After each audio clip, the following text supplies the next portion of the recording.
Daryl here with 205 Motorsports. Coming up, we're going to talk to a former NASCAR driver that's now racing Ultra4. Stay tuned.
Sir, you want to introduce yourself before we get into it? Yeah, my name's Phillip McGilton. I'm driver of the number 47 Southern Tire Mart, Yokohama.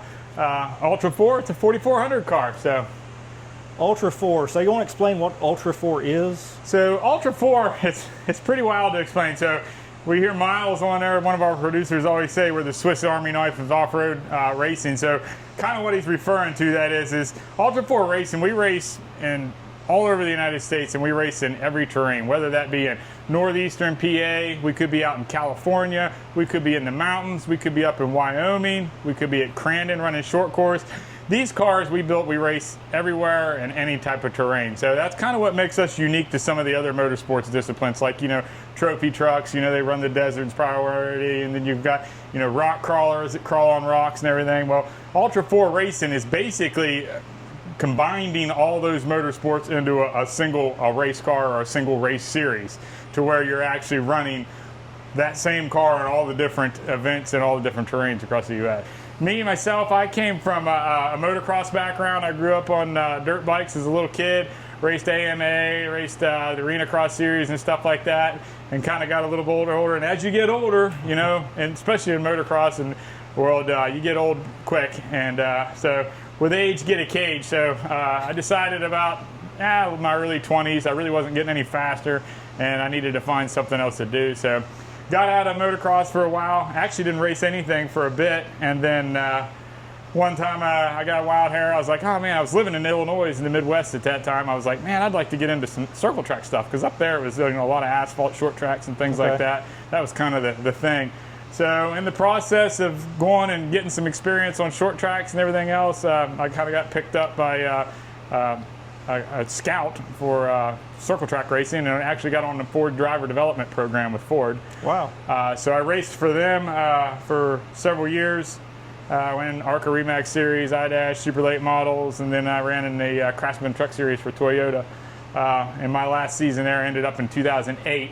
At that point in time, I stepped away from racing for a little while. Economy kind of took its little plummet for a bit, and sponsorships were hard to acquire, and things really tightened up. So went back to work for a little while, and then I had a truck that I went out to Top Truck Challenge out there. I don't know if anybody remembers the old TTC competitions out west. So I actually had a truck that we took out there, and during my time out there running that truck, I believe it was 2007-ish, I ran a truck out there. I got to meet the guys, Adam Woodley and that group from up at Wide Open Designs. I got to meet those folks, got to be friends with them and that, and after my circle track NASCAR stuff went down, I was kind of hanging out, and he got a call one day, and he kind of talked to me about it and introduced me to it a little bit, and then at that point in time, I went out to Roush Creek, I think. I took a Avalanche Engineering rock crawling car to Roush Creek to go try to, you know, we were not at all ready for it. This was a quarter elliptical Avalanche Engineering car. It was totally built for rock crawling, but we went there and we raced it and got a good taste for it. It was just like, holy cow, this is super fun. So at that point in time, I was hooked. Got started in it. Had Wide Open Design actually build my first 4400 Ultra4 car, and ran hammers for the first time in 2016. Well, let's start talking about the car you have behind you. So the chassis. Who did you say the chassis is from? So this is a Campbell's car. This is what they call their Gen 4 Campbell's chassis. This was actually Brian's Crofts car in 2023. I also got to be friends with him, and 2023 we raced back and forth for that year. He ended up winning the championship in this car, but he ended up having a little bit of a back injury, I believe, during Havasu. And I don't know, I was looking to get out of the straight axle car that I was in. It was a good car. We had a good season in that car that year, and Brian and myself kind of got connected, and we ended up coming to a deal on this car, and I got in this car for the start of last year. Okay, yeah, you mentioned the suspension, so you're running a solid axle up back and IFS up front? Yes, that's correct. So this is an IFS with a straight axle in the rear. It is a rear engine car. I'm running an SCS transfer case, but I also have the ability to switch over to a Hero case. So I swap back and forth. Okay. Some people don't, and I like to run the SCS for like the short course, for the woods and stuff, because I don't like switching back and forth from high to low. It gives me a little bit more tunability in gear sets. But also I like the Hero case out in the go-go fast stuff. It's just a little bit quieter and a little bit smoother at high speeds. So I've kind of been running that package for there. So I don't know, how long has people been running the IFS in these cars? Wow, really? 2000, and somebody will know again better than I do. I'm going to say early mid-teens probably. Okay. Some of the IFS cars started popping up. Sounds about right to me. I started seeing it a lot because I didn't go to hammers until the first time until like 2016, and they were pretty prominent then. So I'm thinking a little bit early teens. Okay. That's probably when they started showing up mostly. And I think Shannon and that group is probably some of the first guys to come to the table with them. Probably so. That sounds right to me as well. So everything I see, nothing looks weak. It's all bulky. Oh gosh, yeah. And those guys, and I just mentioned, him being one of the first guys to come out with the IFS at that time, and they wouldn't have done it if it wasn't. Yeah, so they've learned a lot over the years, and picked up a lot of experience and a lot of do's and don'ts, and got a lot of things sorted with it. So, anybody running independent in the rear yet? Yeah, well, actually, at the last race in Badlands, Paul Wolf showed up with Paul Herschel's. One of Paul Herschel built cars, and it's actually a four-wheel independent suspension as well as a four-wheel steer car. Okay. He showed up, and I believe Chris Hickman ran that car a little bit. Now, there's been Paul, he's actually ran at Hammers probably for the last 2 years, I think, in a four-wheel steer, four-wheel independent car. Again, those things are a work of art. There's a lot going on with it, and he's showed a lot of speed, and but he's still just kind of working some of the bugs out to get everything sorted with it. Sure. So you have a winch set up, I see. Yeah. This for recovery, or is it to, what's the purpose of the winch? So this winch here is the Giggle Pen winch, which is a really awesome winch. And the reason it's so awesome is it's super fast. The Giggle Pens are really quick, so it actually has an air engage and disengage option in it. So actually inside the car, I can just slap a knob and disengage the winch and actually back up in full free spool and be able to lock it right back in and hit the button and go. So it's pretty cool.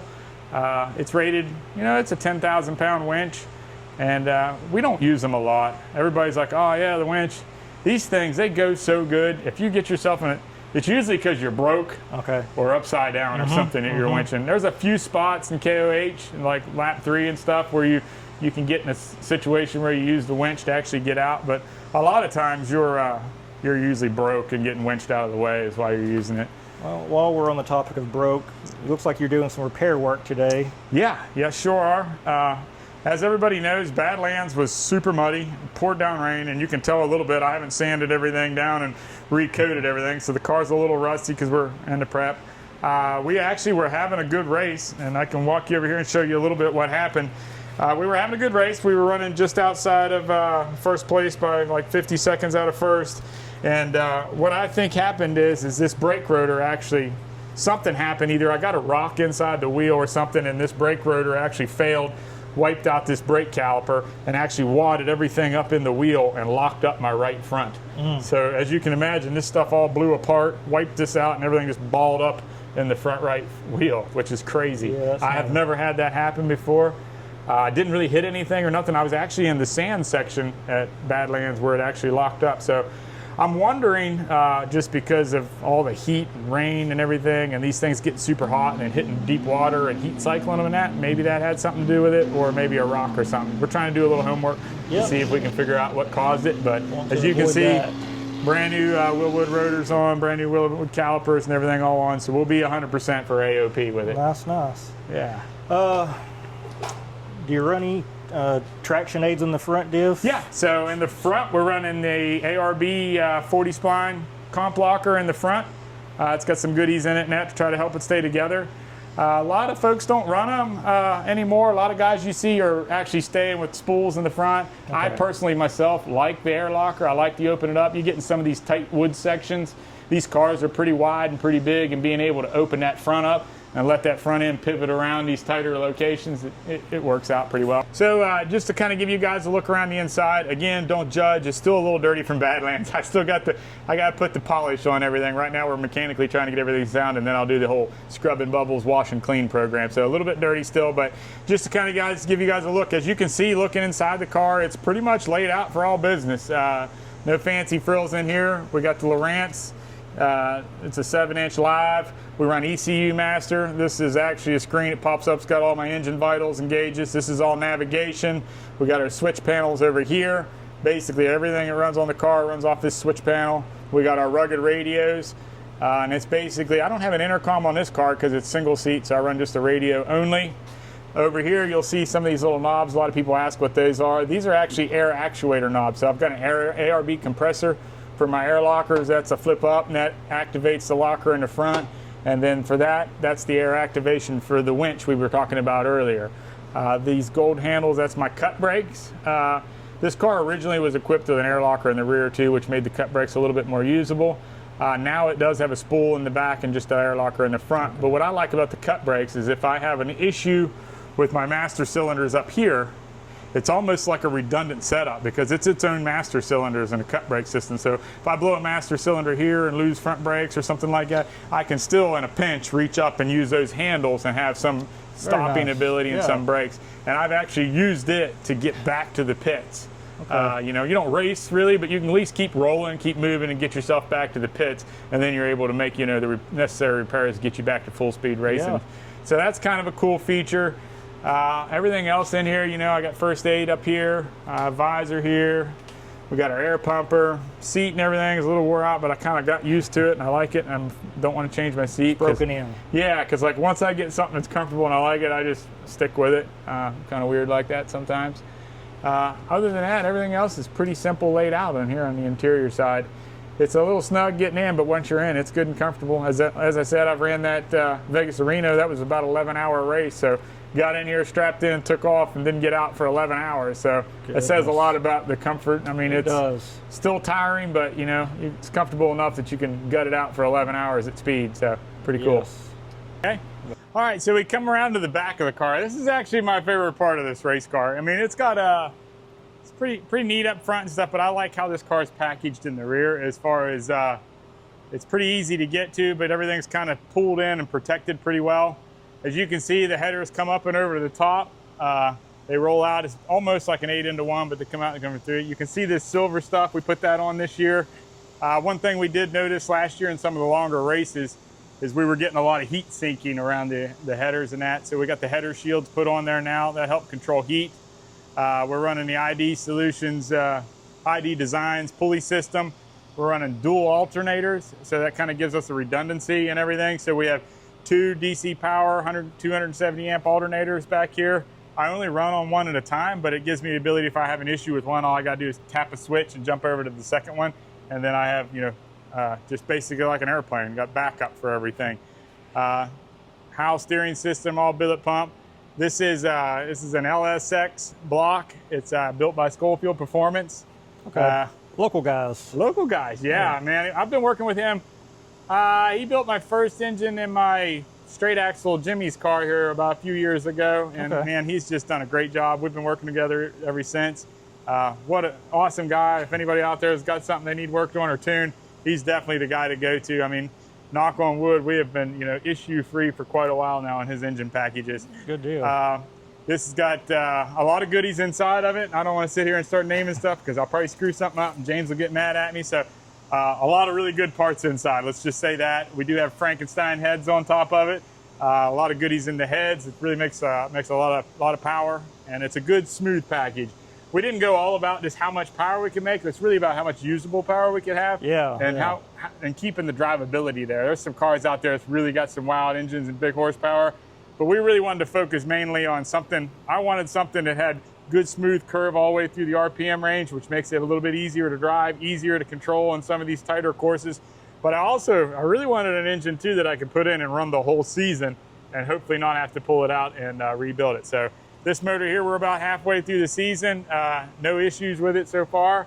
It's been running like some of the people that's been at the track, they've heard it. She's rowdy and she does a good job, and it's been reliable so far this year. But just a great engine package, dry sump. We got CBR coolers, CBR trans coolers. Again, AGM jack mounted on the rear. Spare tire typically sits right here. I just don't have it on right now. And the spare tire will sit here and strap in. I'll have my impact bag and all that stuff in there. It sits in that for changing the spare.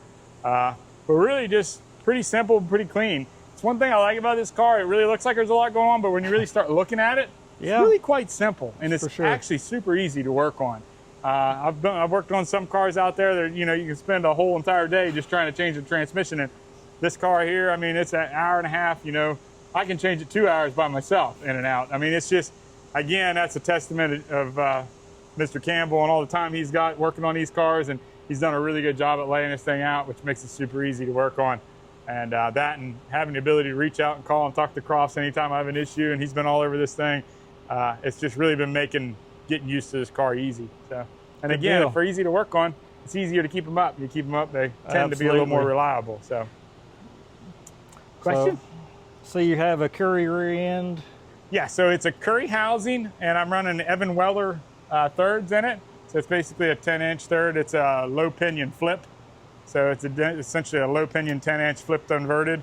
And again, that's because of it being a rear engine configuration. Yes. Running the thirds that way. So I remember I've been to one Ultra4 race in my life. It was at Grey Rock back in 2008, I believe. Okay, yeah. But that's whenever I noticed, that differential is offset. I thought it was pretty wild, like for the rear, you know. Yeah, and you can see it's like that on this one. I mean, it's all the way set to the side. It's pretty wild, like this side over here, this shaft, it's only like that long. It's a shorty. Yeah. And it makes it nice because, you know, especially with the front end being an IFS, you know, if you put a rock through the center of it, you're going to miss it in the rear, you know. And it's just that's right. Kind of helps keep this thing sliding through some of those big rock sections it hammers. Yeah. Well, you got a lot of sponsors for this car. Yeah. Who are some of the big guys that help you out with this? Well, first the biggest sponsor we got is the Southern Tire Mart. We got with them about 1.5 years ago at Southern Tire Mart Pilot. They've been on board and ever since. And it's really awesome to get them involved in the sport. They really didn't know anything about Ultra4 at the beginning, kind of got talking with them, and they've jumped on board. And it's been a great partnership. They're actually spread out all across the U.S. I've seen Southern Tire Marts before, but I never really understood how big and how many of them there actually was. I think this number's old now, but they're around 258 stores, and they're actually growing. That number's old. They've opened another probably 20 or 30 since then. So awesome company, and it's awesome to have them jumping in and being part of Ultra4 and supporting us to and from the track. Absolutely, so we go to races. That. Yeah. So we go to races and we actually take this car and stop at all the different locations along the way. So we map out kind of like our we call it like our concert tour, but really it's our Ultra4 tour and stopping at all the Southern Tire Marts. Yes, sir. Pretty cool. Again, Yokohama, we've been on board with them this year. Started about halfway through last year with Yokohama. Just again, another company that's really jumped up and stepped up and been involved in off-road racing and Ultra4. Really great to partner with those folks. We've also working with Willwood Brakes. Again, we talked a little bit about brakes. Those guys have been awesome to work with. Really helping provide good products to us, helping me with trying to, issues happen, things on the track. It's really awesome to have a company that you can pick up the phone when you get back from the track. talk about what happened, they answer and take interest in what happened and help you figure out how to improve your program. And that's what Will Wood does with us, and that's awesome to have partners like that to work with. You take them, you've got Maximum Transmission is another great supporter of ours. They do all our transmission works. I mean, Chris out there is just super awesome. Been around Ultra4 for a while. A ton of guys are running his stuff. Again, he stands by his stuff, and he's another one of those people you can just reach out and call on Monday or Tuesday and say, hey, dude, this is what happened. What do you think? And he'll actually pick up the phone and get involved and help you get it figured out. Just super awesome to work with folks like that. Schofield, he's always there helping me with all my engine problems that I create a lot of them myself, and he's always there to help me get sorted through that. And again, KMC Wheels help me keep the Yokohamas aired up by getting a good wheel on them.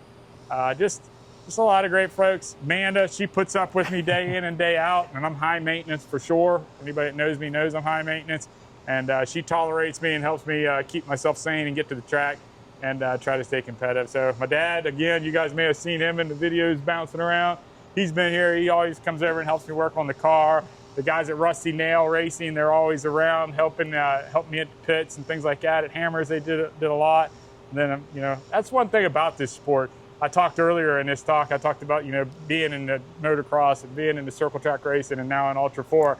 This is probably the greatest group of people I've ever raced around and with, you know. Not that the others were bad, but this is just really more of that family environment. Everybody really works with each other, takes care of each other. A lot of times we're just racing the track. We don't really, you know, everybody helps everybody out. Everybody gets involved, and it's just an awesome group of people to go to the track with on the weekend. So my hat's off to anybody watching this in the Ultra4 games. Thanks a lot, guys, for being awesome to work and race with. So, yeah. All right. Well, I believe I have one last easy question for you, okay. And that's the Yokohamas. What size tire is that? That is a 40. So this is a 40 1350, but the cool part is these are 18s. Most of the guys are running 17s. I'm probably one of the only guys, other than a few other guys that are running the Yokohamas. Yeah. I'm probably the only ones running the 18. There's a couple of pros and cons to 18s. 18s are nice because it actually gives me a little more clearance. You can maybe see here I get more clearance between my brake caliper and the actual wheel. Yeah. And sometimes, you know, you're going to hit rocks and stuff like that and bend your wheels up a little bit. I think having that little bit of extra clearance to keep that wheel from getting into your caliper can help. And then, you know, there's other times, you know, just having that little bit of bigger wheel and having a little bit smaller sidewall kind of helps my tires stay up square and that. Some people may argue, and again, it's kind of a preference and taste, but I've really liked them. Is 40 kind of the average or the standard for everybody? Yeah, pretty much everybody's running 40s. There's a few guys out there running some different tire configurations, but I would say on average, everybody's pretty much running the 40-inch tire. Well, cool. Well, Phil, I believe that's going to wrap this up, but I appreciate you letting me come out and do this. No, absolutely. It's awesome having you. I'm sorry the car is not as pretty and all dolled up as it should be, but, you know, hey, guys, we got to get ready to go racing. So absolutely. Thanks for watching, guys. Thanks.